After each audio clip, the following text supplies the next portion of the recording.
Hello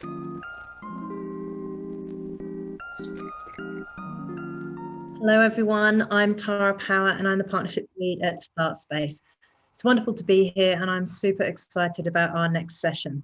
Welcome to Develop Your Go-to-China Market Strategy with the wonderful Christie Ding, co-founder and head of client solutions at Brand Catalyser, presented today as part of the Future Founders Festival 2021 and in partnership with Study Melbourne and StartSpace powered by State Library Victoria. Before we begin the session, I'm going to run through some housekeeping for you. To participate in the audience Q&A for this session, use the Slido Ask a Question box. The audience code is #FFP21. This is where you can ask questions to our wonderful festival presenters. We'll get to as many as we can at the end of the session, so get them ready. To interact with each other and make comments, please use the Join the Conversation chat box. That's different from Slido. You can also react to the event using the fun emoji bar, one of my favorite things since we opened this platform, along the bottom of the live stream panel. Use our festival hashtag, FFP21, to share with us what you're watching and enjoying. We'd love to hear from you. Anyway, thanks again for joining us today. I hope you enjoy this session. I know I'm looking forward to it. I'd like to hand over now to Christie Ding to get us started. Thank you so much, and thanks for having me today. And hello, everyone. I'll quickly share my screen first. And yes. Great. Yeah, thanks for doing the introduction. So I'm Christie and co-founder of the Brand Catalyser and currently leading the client solutions in the Brand Catalyser team. So today we really want to take this time to really talk about the go-to-China market strategy with everyone. I'm sure that some of you might be the business owner and also potentially could tap into these channels and also work in this industry. So there might be a lot of information today that you can take away, and also feel free to ask any question if you have. And when we're talking about the, so quickly introduction about the team and also what we do as a Brand Catalyser, that we're really focused on the cross-border and the cross-cultural marketing, that working with the business from Australia and New Zealand to expand their services and product overseas. And predominantly that we're looking at the China market, but also have also taking care of the Vietnam, Malaysia, Indonesia, Singapore, and the Japan, Korea market. So that's why the strategies that we're working with the client are really the Southeast Asia market strategy. And yeah, so our team is based in Melbourne and also have office in Adelaide and China as well. And as I mentioned, that the market we're looking at, and also the insight from today is really coming from this triangle market plan, and also each of the continent is actually working together to achieve what we are trying to get to the point of for the brand. So at the first or the beginning, that we're always starting from the root and also building the heritage that coming from the Australian and New Zealand market. Within this market, that we of course have the local community, and also we have a very diverse multicultural community that we could starting planting the seed and also creating the push and pull strategies going forward from Australia and New Zealand towards China market or Southeast Asia market or wider, including Vietnam, Singapore, Indonesia, etc. So when we're talking about the cross-border marketing or solutions, that it's all about from one point to multiple destinations that we are looking at, not only just the one, because when we're going to the Asia market, there's so many choices that you can have, whether we're going to China first or going to Japan first or Korea first, that's really going to change the whole pathways for the brand at the later stage. And those are, of course, the strategy would be different as well.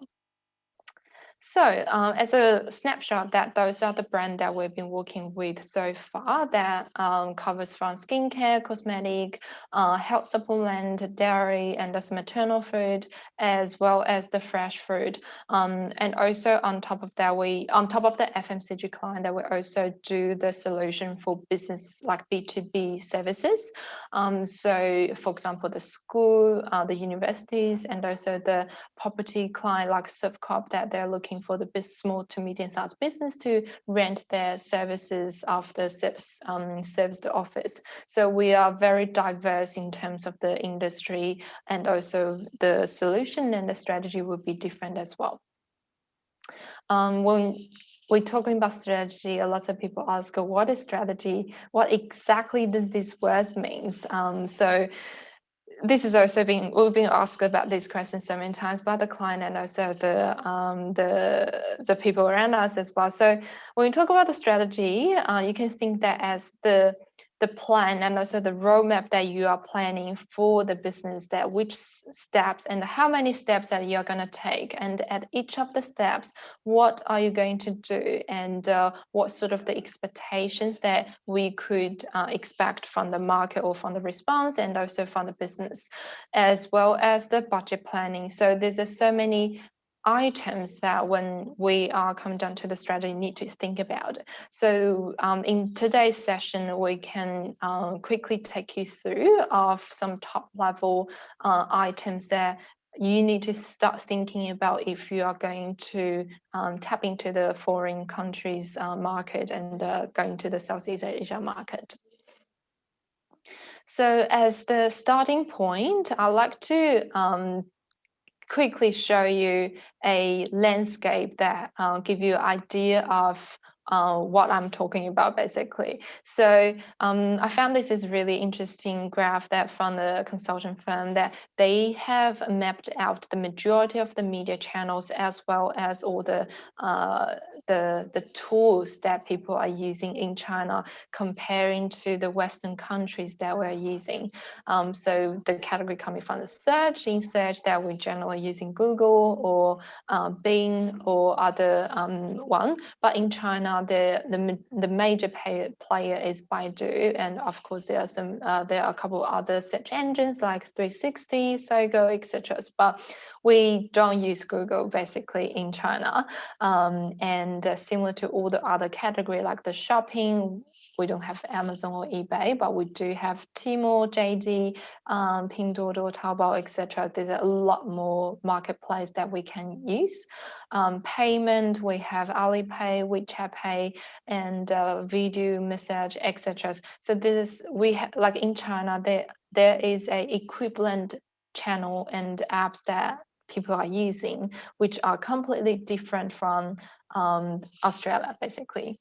And the functions might be similar, but some of them are very adapted into the local market's behavior, and also the vendors and also the channels. So when we are talking about the go-to-market strategy, those are the basic knowledge that both brand as well as the workers or the vendors needs to be aware of. The whole environment is different. So the mindsets needs to be quickly changing to adapting to the local market. And when we're talking about the e-commerce side, the players in the shopping category are the central of the e-commerce platform. So this is the main channel that when we are working with the brand to get into, because the first thing that the consumer want to know is where can I buy the product? And instead of going to the website, the consumers in China are really heavily relying on those marketplaces to purchase. So majority of the brand that we work with, they have flagship store on Tmall, on JD. Those are the e-commerce flagship store, and that's the main driver for the business revenue, basically.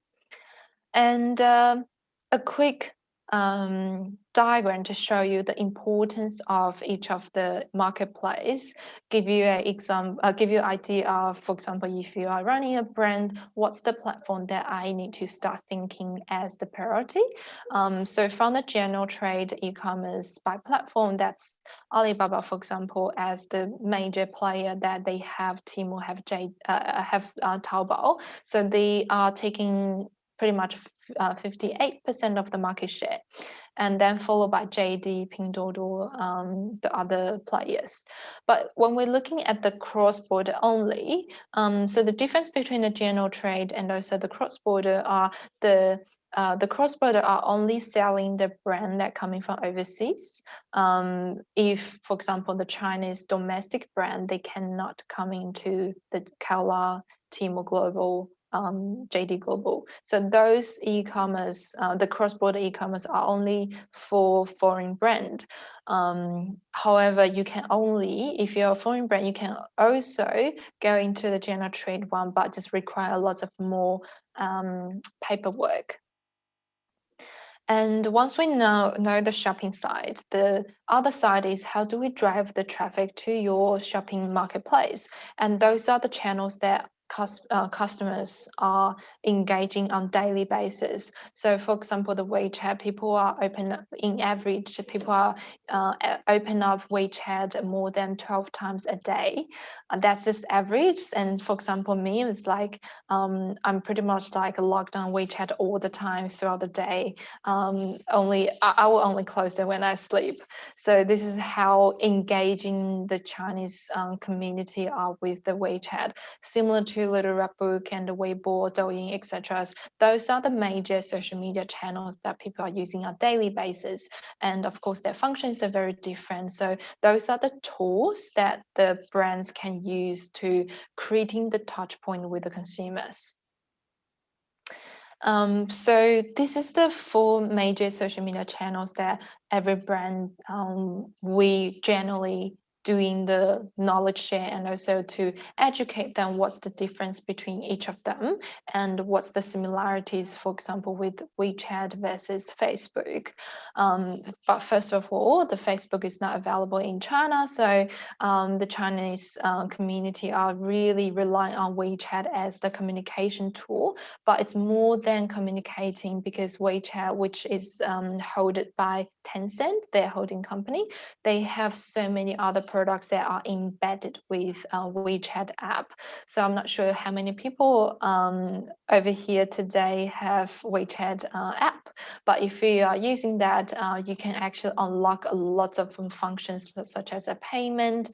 Like my dad now, when he go out of the house, that he hasn't been carried his wallet for maybe past the 5 years because everything can be done within the WeChat. He pays for the taxi, he pays for the dinner, everything within the WeChat. And also he managed all of his fund and the bank details within WeChat, and he communicate with me and all of his friends with WeChat. So it's essentially the life app that everyone has. So now if you don't have a WeChat app or a WeChat account in China, you can't really do anything. So this is how much the connection that people are having with the WeChat. And Weibo, and another one is similar to Twitter. It's very time sensitive platform that a lot of news and also the hot topic of the day people will discuss over there. It's an open platform that people are sharing opinions and comments on the news, the PR release, etc. So it's very discussion based platform. And another one, Red. So Red is more like combined with Instagram and shopping function platform. So people are going there to review other brands, review the product that they used recently, and give the comments, give their the experience to share with the public, and either good or bad. So it's very a sharing community, and this is the starting point of the shopping, the social shopping concept, because this essentially is a social media channel. However, they also have a shopping channel that embedded with Red. So once you saw a product, people are sharing a product on Red. If you are interested, you can also just one click to purchase this product. So it's very integrated platform for FMCG client. And another one, which is the Douyin, I'm sure you're probably familiar with the TikTok. So TikTok is actually a Chinese company that they just created 2 versions. So Douyin is the first version that available in China's community.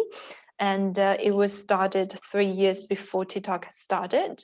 And the content now on Douyin is very sophisticated, and all the celebrities, brands, and key opinion leaders are also having their channels on Douyin to share knowledge.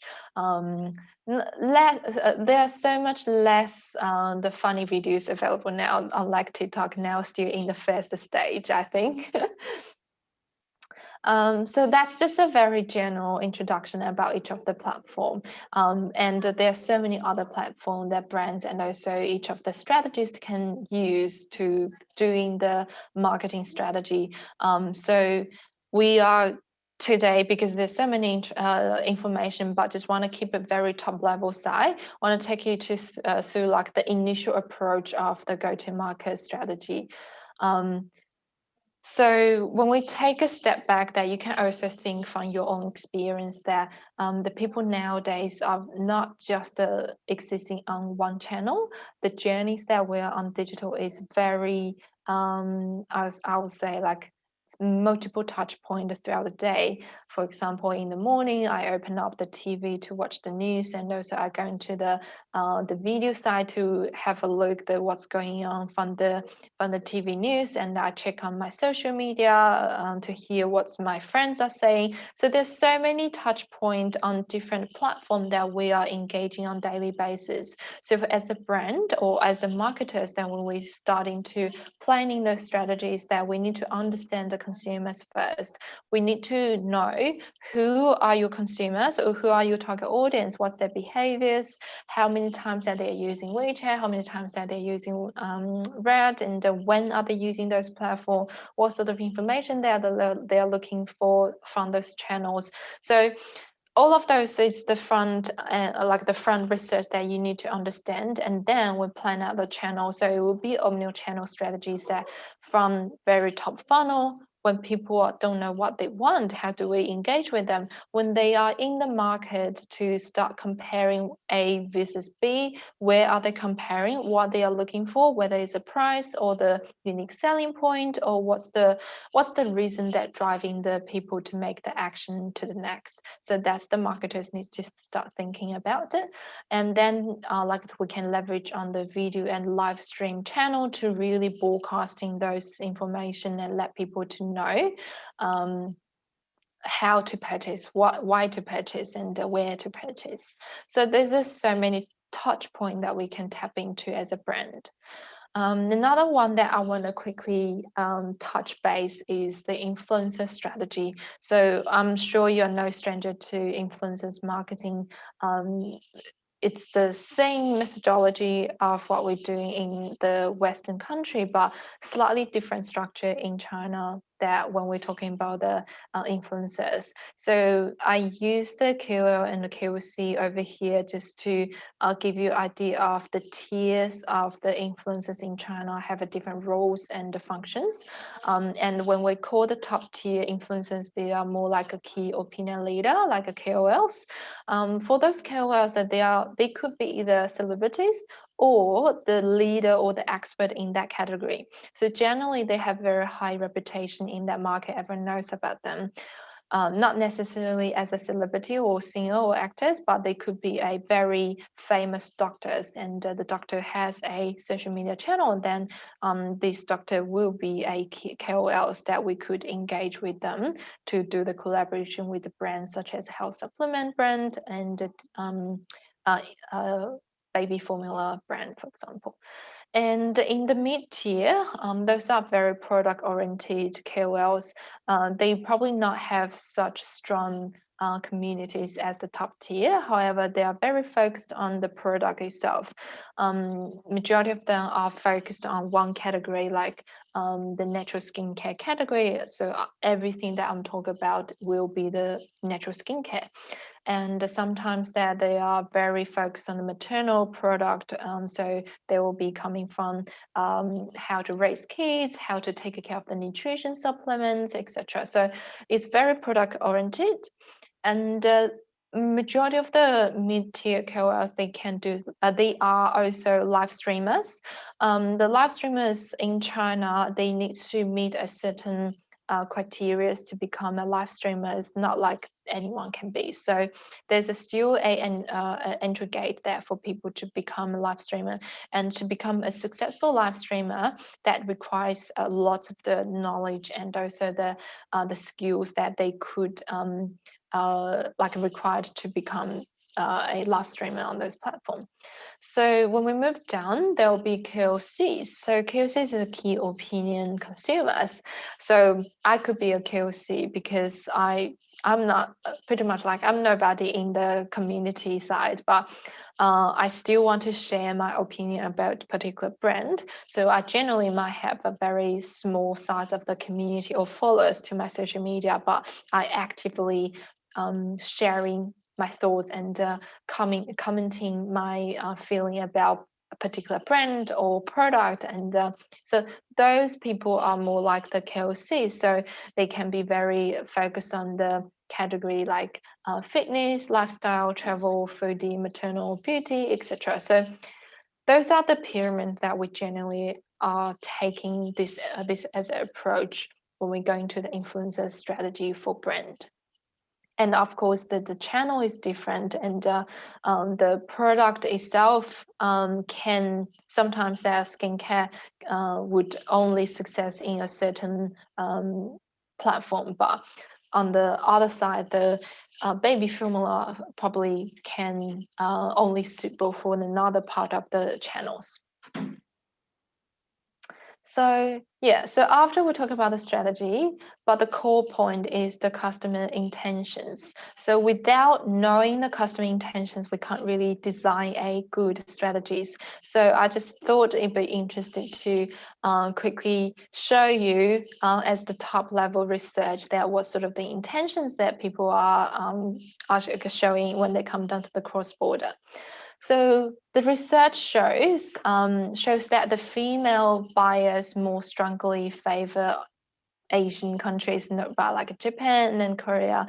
However, on the other side, the men has a stronger preference for Australian and the US and the Germany product, which is very interesting. And of course, that this is looking at the global market that we're competing with the US, UK, Japan, Korea, etc. So, for example, the skincare product will essentially a little bit harder to cut through the market because when we're going to the China, we are competing with the brands coming from Japan and Korea who are very famous of their skincare brand. But on the other side, like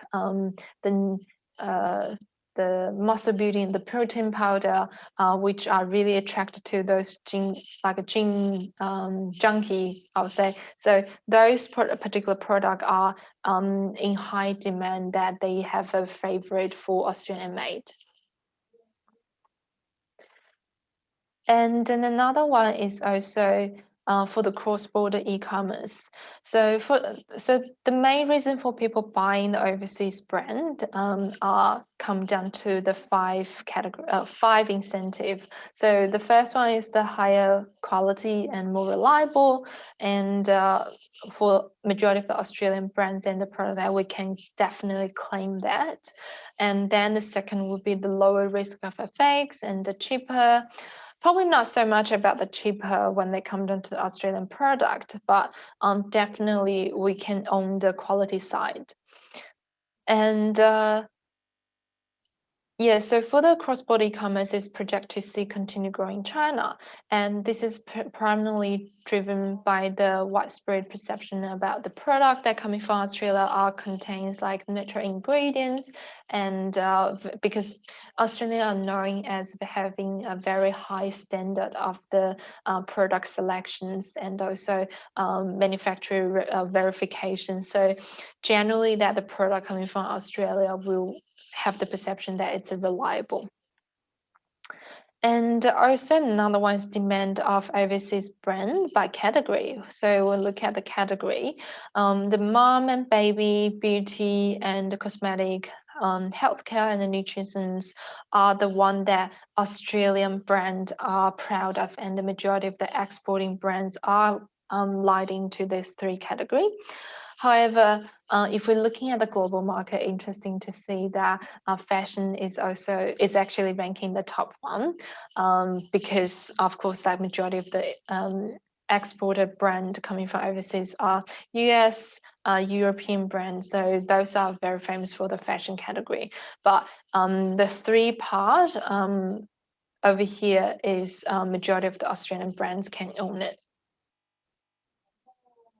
So the next one is probably the meaty core part of the strategy or go-to-market strategy thing. So those are the 4 areas that we have kind of like a summarize the full business when they are starting to have this idea or in the process of developing their go-to-market strategy.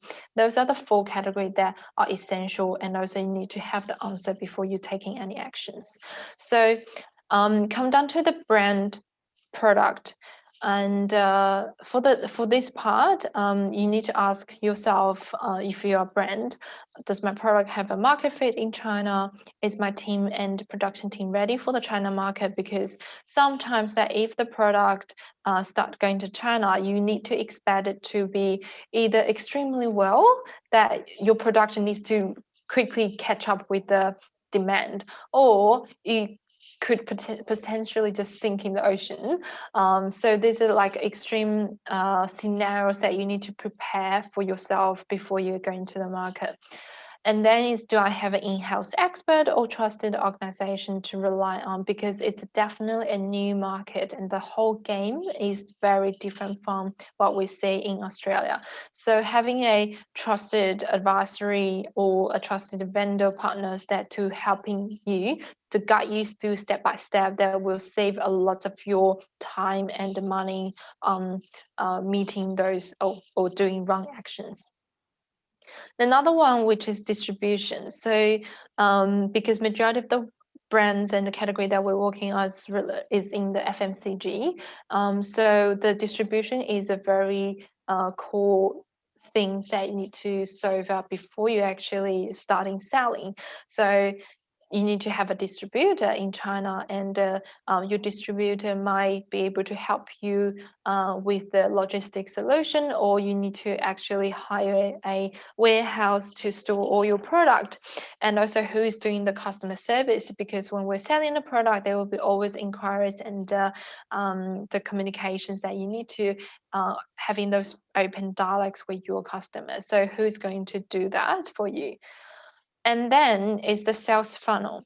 How do I see my product to go through from the sales funnel, and where do I want to see the sales happening, and what sort of the price range that I need to structure? So this is very detailed of the plan later on that as any brand that need to have, but those are the things that you can start thinking whether my price in the website are the same as the Tmall store, or I have a different price structures across all those sales funnel, and how do I position those funnel into my whole sales plan.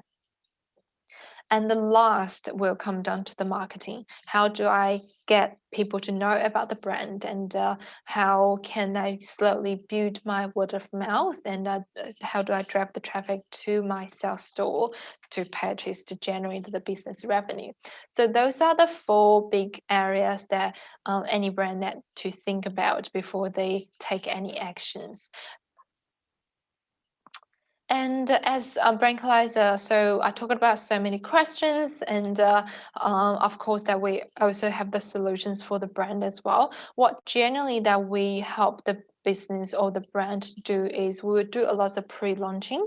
So pre-launching stage that we will do a lot of market research, analysis of the market, whether there's a fit for you, for your product, or maybe sometimes the full formula needs to adjust it to according to the consumers' behavior and the demand, and who are you competing with. So we'll do a lot of competitive mappings and helping the brand to do the hero product selection, because a majority of the brand would have more than 10 SKUs or 10 product line, and who would be the hero one to go into the market first, and then bring in the rest gradually.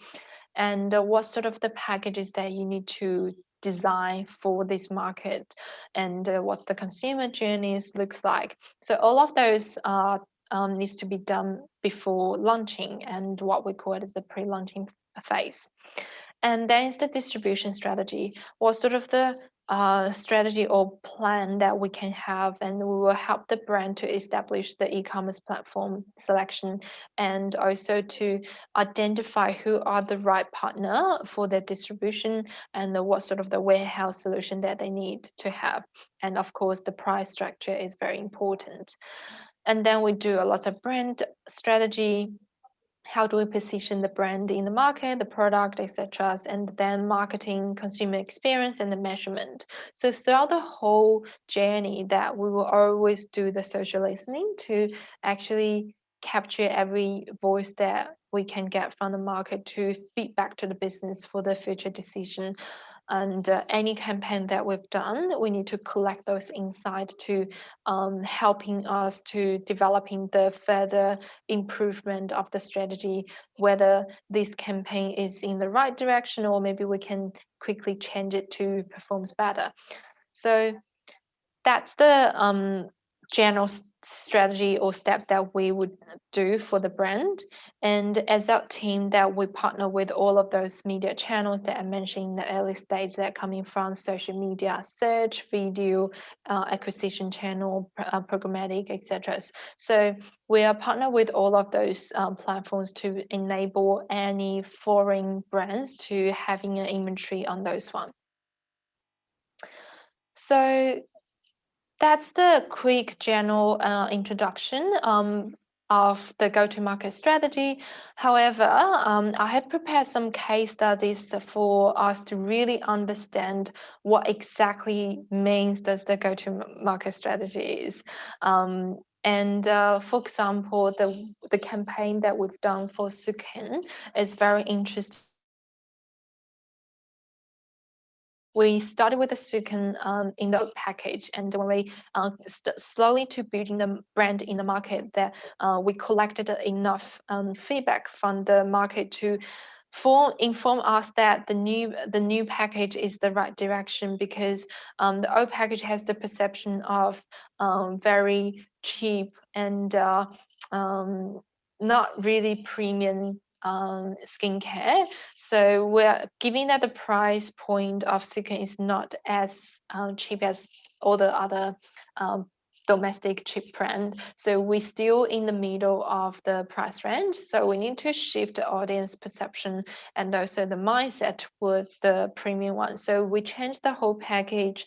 We did a lot of branding, asset building, and adding the value to the brand itself to make people believe that Sukin is the brand represent Australia of the skincare brand. And we engage with a lot of the skincare expert, and we do a lot of the live streaming to educate people about the ingredients, about the different product line, as well as engaging with the end consumers to hearing their concerns and their requirement. So this is like a learning and testing journey that with Sukin, that to make sure that every step that we're going to the market are in the right spot, and we keep testing the new market for them.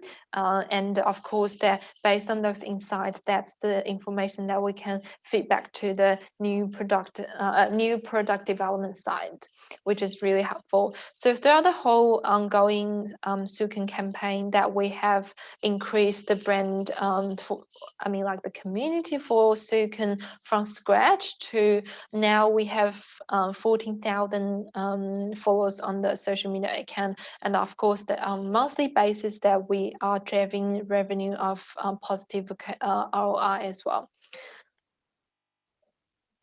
And then another one, which is a fresh fruit, very interesting one. I'm not sure if anyone has the chance to visit the Cherry Hill this year, but Cherry Hill since last year that they are rebranding the whole brand as representing the premium cherry of Australia, coming from Australia. And because the cherry from Australia have a advantage of we're available in a opposite season than Chile and American or other countries. So during the season that in Australia is winter, but in China is summer. So this is the really good sweet spot that Australian cherry could cut into the market. But however, for fresh fruit, generally people just go to the grocery from the neighbors to purchase the apple, pears. But when it comes to cherry, it's very expensive per box in China. So it becomes like a luxury food that people can purchase. So the target audience are very niche, and we need to educate people why they need to pay for this premium price for a small box of the cherry, because all the cherries coming from Australia are no preservative, so that's why the lifetime is very short, so the cost is higher. So all of those is the education piece, and we introduced a QR code for cherry here that each consumer, when they purchase the box, they can track all the history back to the trees. When does the trees planted in Cherry Hill? And they can sort of understand the whole journey. 5 years ago, the tree was planted, and how many times of the collection that the people from Cherry Hill collect the cherry, and when did they package it up, and when are they sending to China for the shipment. So they know the whole history of the box that they are owning, and they understand the whole journey of it's literally everyone is hand-picked from the cherry tree.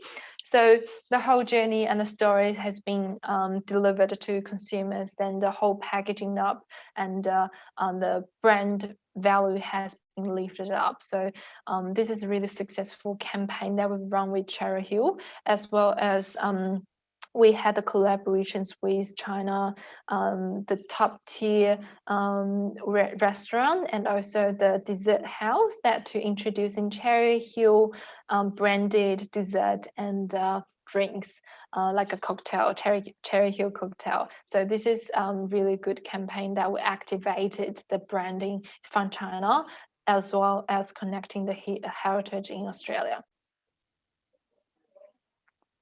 And then also another one, which is like the Go Healthy one. I'll quickly touch base this one. It's like a health supplement brand and rely on e-commerce side. So we engage with a lot of the nutritionists and the experts to engaging with the brand and spreading out the benefit and the unique selling point of the Cherry Hill to the consumers, and ongoing live streaming and acquisition focused the campaign to driving the business revenue. So all of those brands that has been taking a very different approach and a strategy. However, the end goal is driving the business revenues. And also we've done business with Vix Meat as well, exporting all the premium Wagyu beef to overseas as well as the domestic Chinese consumers. So yeah, that's all the case studies that I want to take you through today. The last part and the thing that you can probably take away that I have summarized the top 5 China market insights. So for the tips one is like the China is the distinctly digital market. So with mobile and the social playing as a key role in advertising success. So there's no good campaign that can go without the digital channel. So this is how heavily digital or people are using a mobile now. So I think when we are doing the e-commerce and also the go-to-market strategy, the digital channel are and should be your core channel rather than rely on the TV or the outdoor, etc. And the second one is the cost of consumer acquisition continue to rise and putting pressure on brands who have not built strong equity. So this is what comes down to the question that some brands were saying that, oh, actually, I just want to sales. I don't care what people think about the brand value. But now the consumers are very sophisticated. If your brand value is not strong enough, there's no conversions can happen over there. So you need to build your brand value and brand asset to be able to continue to drive in that market. And the third one is the consumer spending in China is slowing down now, and top tier cities have slowed down spending considerably and are being squeezed on cost, especially the COVID time. And the lower tier cities are actually demonstrating far more optimism and also are less price sensitive. So a lot of brands previously they only available in Shanghai, Beijing, Guangzhou, but now they realize it's super competitive in those markets. Then they need to quickly pivot their market strategy towards the tier 3 or tier 4 cities in China. And then the fourth one is the focus for brand in WeChat has shifted firmly towards the mini program. So not so much for sales channel, but more for a loyalty program and also engagement activation channel. So it's like a mini app that you can imagine a lot of the fashion brands are leveraging that to give people a 3D visual experience of their clothes. Instead of going to the physical store, you can actually enjoy a virtual experience of the trying the clothes on. So you can take a photo of yourself and you can swipe left and right of changing the clothes. This is very fancy now. And the last one, which is the video. So the short video apps like TikTok, Douyin, or Kuaishou together with the news and the content feeds are leading the shift in intention away from all the social media channel. A lot of brands that still rely on the image and also the text, but now the video is the thing, is the content and asset. So imagine you have a choice of watching 30 seconds of the video to understand a paragraph, 1,000 words. So you definitely prefer to watch the 30 seconds of the video. So the consumption behavior is really different now. The people who interact with all the media are very different. So all the brand need to keep up with the behavior changes and also to be ahead of the market. Then you could become the leader and attract more eyeballs. But yeah, so that's everything there from my side today. And hopefully I didn't run through too quick. I'm sure you have some questions as well. We do, quite a few. Thank you so much. That was dense with really fantastic information, Christie, which I'm sure that everyone will be very glad that this is going to be uploaded later because I'll be going through it myself. The first question that we've got is, what is the best way to disrupt a market when you are very small or just starting up? So within the small sizes of business that which we understand that they may not have a big fund at the first point to go straight to the market, but a good starting point is because the nature of the Australian market is multicultural. So you could test the market in Australia first. For example, later on, 3 years later, you want to go to China. However, at this point, you could start into branding yourself and targeting the Chinese community in Australia just to test out if your product has the fit or has the demand from this community. And later on, those community would potentially help you build the word of mouth to spreading the news and the voice to the China market, which you don't really need to do much, and you already have attraction over there.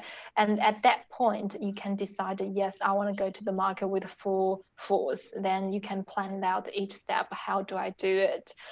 But as the starting point, if the business is very small, you could also just test in the market in Melbourne or Sydney, because majority of the Chinese community are living in those two states. Thank you. We have a flood of questions here, which is great. And one that I was actually going to ask you as well is, what are the biggest advantages and disadvantages of social media for startups? For advantages, definitely would be the cost efficient one. So you can track everything, every penny that you spend on the social media can be tracked, and you can decide it and evaluate which one is actually bringing the business profit. And you can just give away the one that doesn't bring any impact. And social media, because it's community-based, once you have a strong community, which means that it's proved that your product or your brand has a market for it, and you can just keep growing your community to like bigger and bigger, then it's all of them are your consumers basically. So having social media, there's so many advantages of using social media.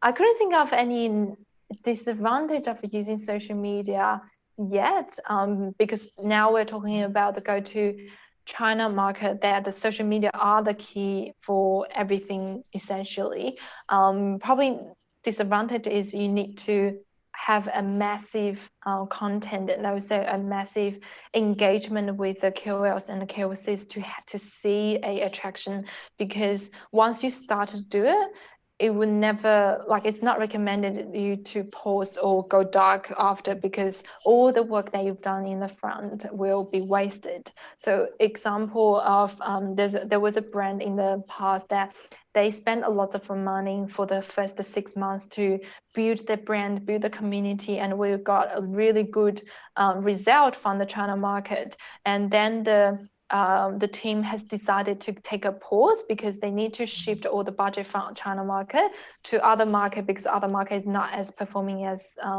they wished. So because of the action, all the work that we've done from the 6 month time has kind of go to nothing. So now they regret it because they want to pick up this market, which means the nowadays market is much harder than before, and they need to spend double or triple of the time that they have spent in the early stage to build to the same amount of the community or the attraction. So the disadvantage is when you do it, you have to do it properly, and you need to continue to as an always on activity rather than just one piece work, unless you decided to leave this market for good.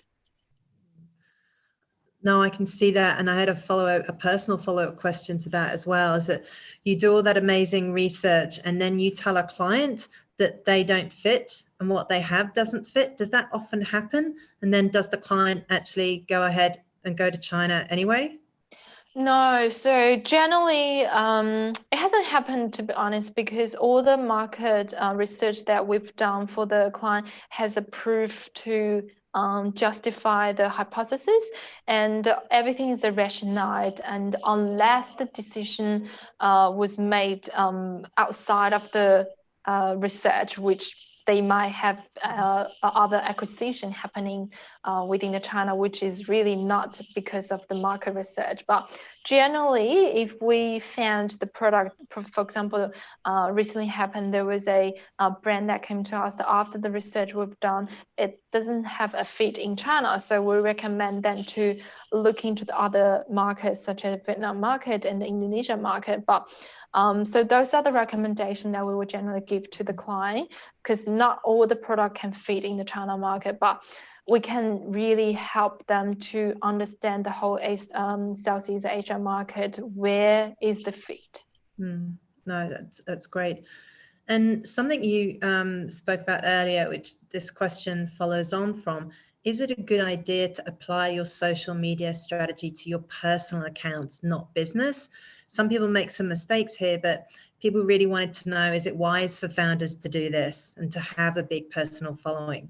Yeah, so it really depends on the brand and also the product. So sometimes that the brand have what we call as IP, which is the founder. So the founder might already has a strong social status, might be a nutritionist, and might be a TV hostess, that she already has a strong social status to starting point, and then the brand start as the follower. So all the consumers come to the brand is because of the founder, and in that case, we would definitely push strongly for the founders or the IP as the personal images representing the brand. However, brand is definitely needs to establish as well on the same side, but the strategy will be different, because the impact or the influence of the founder because it's the existing followers or the existing community buying her,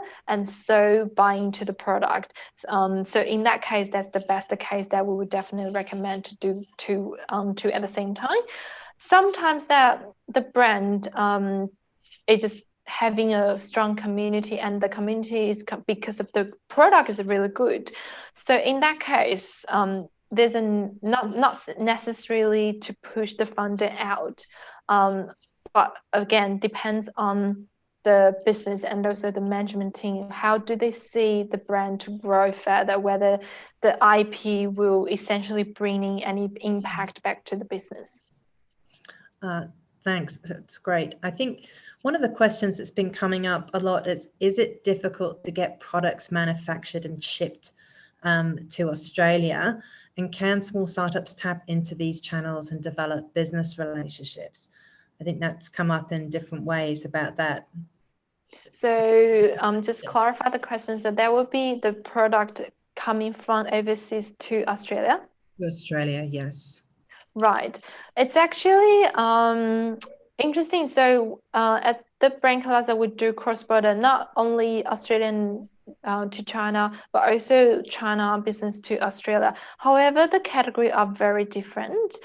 So for example, majority of the exporting category are coming from health supplement, the nutrition, health skincare category, but the one that coming from China are more the fashion labels, the manufacturer products like the homeware, and electricity products, like the drone, like the mobile phone, all of those. So the category is very different. So the question will need, like, it really depends on which category that we're talking about. And because the policies and also the manufacturer requirement are very different. So there will needs to be involved a lot of the department, like the legal department and also the export import department. So yeah. It's really hard to answer that. Yeah, well, I guess it depends on the product, on business, there's a long list, I would imagine. You'd need to take serious advice on that. We also have a question on your branding and strategizing and introducing tech services, mobile apps into the China market. They were looking for specific stories or advice around that area. So within the app, so for is the product a app, like technology app? Yeah. Looking at, I think, a branded tech service, mobile apps specifically, and how they would introduce those into the China market. I think the first question I would like to ask is if all the content are localized yet. So that might be the first step, because the language barriers, the culture barriers, that's the first barriers that we need to get through, because the consumer user journey are very different. And also for the app side, that whether there's a need for that services, and what sort of the vendors will be involved of that services, because for example, it depends on which category of the app, like the tax services, is it? So that more like the business services. So the target audience will be business related or small to medium sized business. And the question will be, where does those businesses are looking for the tax advisory? Because from the general understanding in China is they have very specific or isolated department for each of the business to taking care of their taxes and the finances, and those one are related to the bank. So it depends on which bank they are engaging with. Majority of the tax services or advisory are coming from the bank rather than the third party taxes advisory. So I think understand the market will be the first step. Thank you. It's a tough one to answer, that one. Again, with anything trying to make something happen in China, that's why your business is going so well. Another question actually linked as well is that what are the key cultural challenges or the unexpected opportunities that you have encountered when starting at Brand Catalyser? So the cultural opportunity, I think This is also a big question. And yeah, so I guess there are so many, I wouldn't say the challenges, but more like a understanding of the market landscape. So because majority of the client and brand that we are working with, they have a limited they have very limited knowledge and exposure to a foreign market's behavior. And when we're talking about China, each city have a very different behaviors. It's even hard for a local Chinese people to differentiate and also to identify each of the city's behavior. So I think this is a challenge for everyone and also for us as well. That's why that we have to keep up with all the changes in the market, that constantly speaking to different vendors and the channels in China. And for Brand Catalyser, for example, that we really focus on the FMCG category, because this is a big enough for us to keep us busy every day. It's hard to cover a lot more than that, because each of the category, they have a very specific and also unique journey that we need to understand. So when we are bringing all of those findings and the channel knowledge back to Australian business, it's hard for them to fully understand what's going on, because there's nothing that they have seen in the life, and it's completely different. So those might be the challenges that we are facing when working with a client. And however, another part is for the business that I think if you want to take that step, you need to find, first of all, very trusted partners to take you through and guide you through the whole journey. And the second one is you need to trust in them. Like a lot of brands that we work with, we really want to build a strong trust. And once the trust is built, which means that we will become the leader and the decision maker for the brand to guide them through, this is the right track we need to go, rather than listen to the management team in Australia to wait for them to make a decision, because they don't have enough knowledge to make that right decision. So the decision will be making based on what they can see, but it's not the full picture. So I think that's the challenge of the business like us when we are working with those cross-border marketing channel and brand. No, and it's probably a great question to wrap up on, actually, but I'm going to ask a cheeky one, is that if you had to give one piece of advice to an international student, wannabe startup founder, what would that piece of advice be? I think the advice is go do it rather than think too much, because the market changes so quick. And even within our team, that we there's a lot of things that we haven't done in the past, and there's no one else has done in the past that we can learn from, but we just going and figure out ourselves along the way, and then you can really take those learnings and to formalize all your knowledge bank. So I think do it rather than think too much would be the advice that I'll give. Yeah, and it's a great piece of advice, because you can get caught up in the stuff and it can prevent you and paralyze you. Thank you so much. Unfortunately, we have run out of time, but I wanted to, you gave so generous today with a lot of insights and the case studies, and I'm sure it will go on being invaluable for our audience.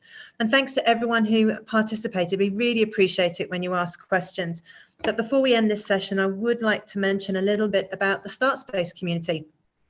StartSpace is here for you all year round. So if you want to work on your business idea, if you are thinking about creating a go-to-market China strategy and you're not sure where to start at StartSpace. You can apply for a free membership, join the StartSpace community to access training and workshops and see more great events like this, and use the co-working venue at the State Library of Victoria. Visit us.